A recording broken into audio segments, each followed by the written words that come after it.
Hello, Jim 12's here. It is the 11th of March 2024 and I'm here in my local woods again, and I think this is the first time this year in 2024, and it is good to be back. It's a lovely, glorious day. It's warm, and I've only seen 2 walkers on the Great North Walk so far today, so it's incredibly peaceful. The only bird life has been the cackle of kookaburras.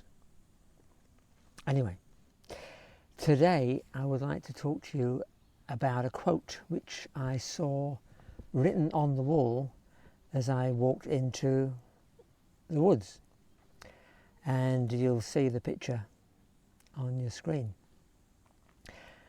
The only thing we have to fear is fear itself. FDR. Now, as I came into the woods today, I knew I wanted to share something, but I frankly didn't know what. And there, before me, I couldn't resist it. The writing was on the wall. So here goes, some thoughts about fear. First of all,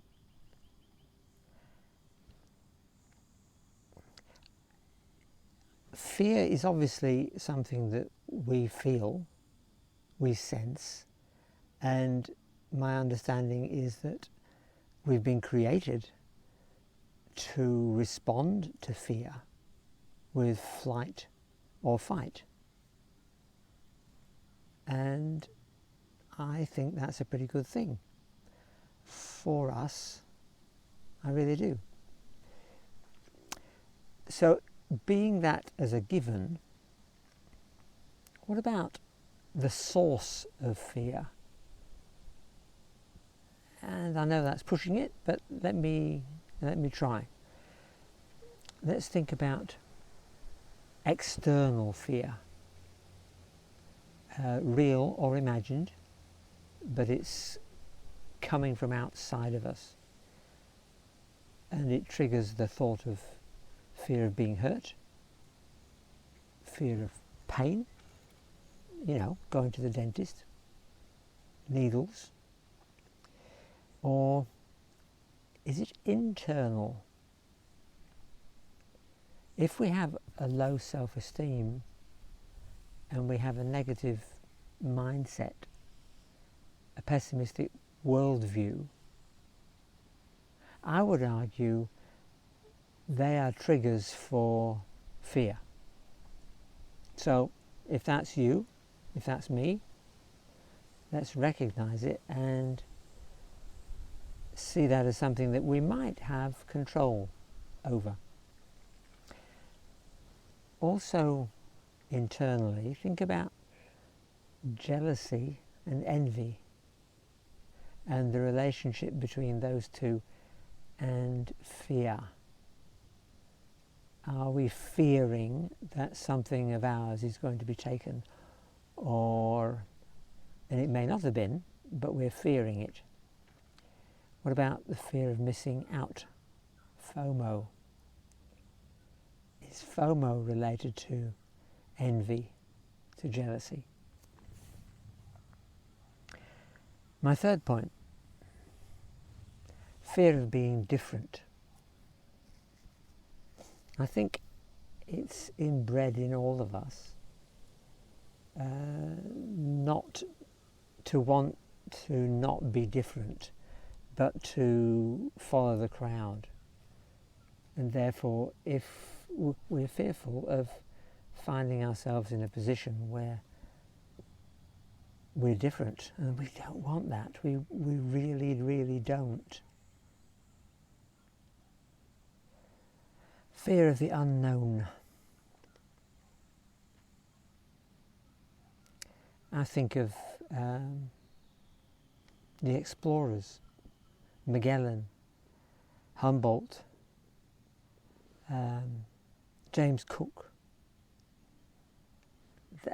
Were they absolutely mad to think they could go where no one else has. People going to the moon. Fear of the absolute unknown. It's all very well to calculate what gravity might be on the moon, but it's another thing altogether to experience it. What about stranger danger? Who is putting the fear of strangers into our children? Are we doing that consciously? Arguably we should. Are we doing it too much? Arguably we shouldn't. I think fear is contagious. If you're around people who are fearful of catching something, fearful of the future, fearful of what might happen, don't you think we become fearful because we're around them? I think we do.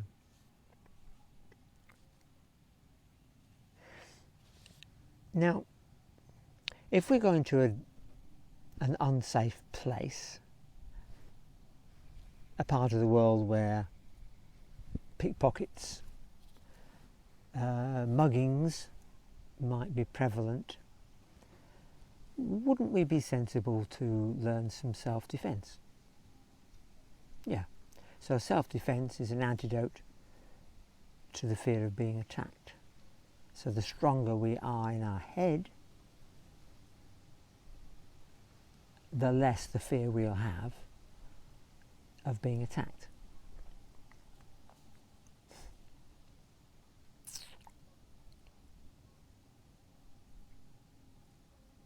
Are we on the defensive?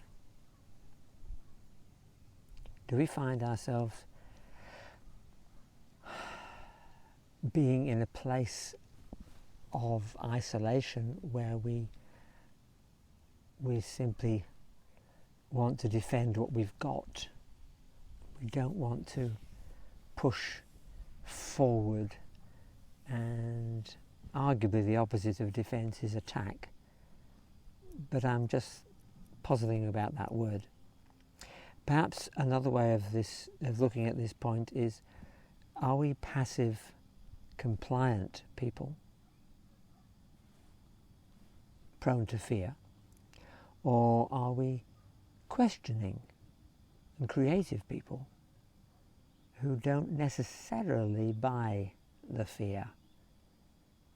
Maybe we recognise that some people are trying to push fear onto us, and we don't want to buy that. What about, and this point here comes straight out of the sermon I heard on Sunday. Healthy ambition versus unhealthy ambition. Healthy ambition, let me talk about that. Simply doing our best, serving others, not thinking of ourselves.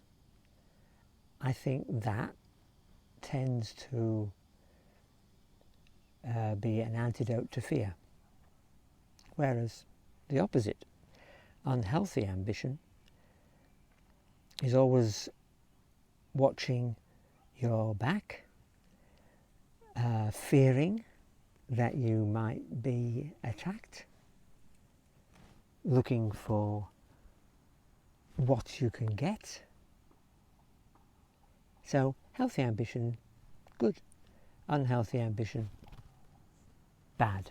I've just seen a very nice lizard who's listening to me. And finally, perfect love casts out all fear, the Bible says. How often do we apply that to our lives? Perfect love casts out all fear. What is perfect love? It sounds very strange grammatically. but the realization that we're loved by God and that actually there's nothing to fear because He's on our side. So the ultimate fear, the fear of death, doesn't touch us because, after all, if we die, we're with the Lord. So if you wind everything back from that, we come back to FDR's quote. The only thing we have to fear is fear itself. Bye for now.